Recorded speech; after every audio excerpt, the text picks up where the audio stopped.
Deep جو بیٹھتی ہے بلغم گہری، اس میں کالی آیوڈائڈ اور کالی کاب، یہ دو دوائیں میں نے مفید دیکھی ہیں، ان کو میں نے بارہا استعمال بھی کیا ہے.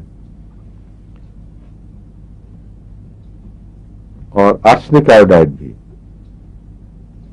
آرسنک آیوڈائڈ پہلے تو میں روٹین کے طور پر دیا کرتا تھا، مگر اگر زخم ہو اور اس کی وجہ سے بعض دفعہ ناسور بن جاتے ہیں، ان میں آرسنک آیوڈائڈ کے مقابلے پر کالی آیوڈائڈ زیادہ مفید ہے، پوٹیشیم آیوڈائڈ.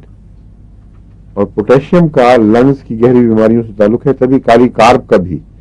اسی لیے پہلے میں آرسنک آیوڈائڈ پہ زیادہ زور دیا کرتا تھا، پھر آہستہ شفٹ کر گیا کالی آیوڈائڈ کی طرف، کیونکہ کالی کارب اور یہ دونوں لنگز کی گہری بیماریوں سے تعلق رکھتے ہیں. اور اتنا گہرا اثر ہے، طاقت ہے ان میں، کہ بعض دفعہ کیوٹیز بھی بند ہو جاتی ہیں. سیل کی وجہ سے جو کیوٹیز پیدا ہو جاتی ہیں، اگر کالی کاب کھلائی جائے کچھ عرصہ تو رفتہ رفتہ کیوٹیز بند ہو جاتی ہیں. یہ ایکس رے رپورٹ سے مجھے پتہ چلا ہے. ایسے مریض جو سل کے کافی آگے ایڈوانس کیسز تھے، ان میں علامتیں بجائے بیسلین وغیرہ کی نہیں تھیں، بلکہ مرکری کی تھیں. تو میں نے مرکسول دیا اسی طاقت میں 1000 میں، اور 7 روزانہ کالی کاپ تھراپی. 1-2 مہینے کے بعد یا شاید 3 مہینے کے بعد وہی مریضہ بہت بہتر محسوس کیا اس نے.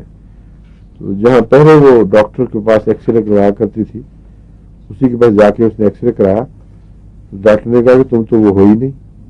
لیکن میں وہی ہوں، میرے پاس پڑھے اپنا ریکارڈ سال لے گئے. کہتے میں نہیں مان سکتا، ہمارے علم میں کیوٹیز کبھی نہیں بند ہوئی، اور تمہاری کیوٹیز بند ہو گئی ہیں. جو خلا پیدا ہو گئے تھے نا، پتہ نہیں کس طرح وہ جڑ گئی آپس میں.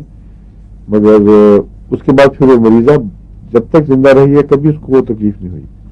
مجھے پتہ نہیں کہ مری کہ نہیں، لیکن میں ویسے کہہ رہا ہوں جب تک میں تھا وہاں کبھی اتفاق سے اس سے رابطہ ہوا تو وہ بالکل ٹھیک رہی.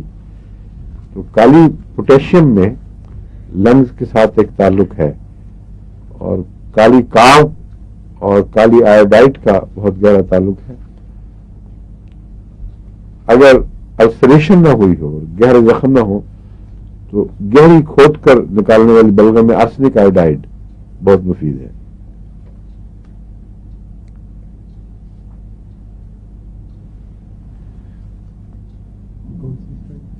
$200 میں دیتا نا سر.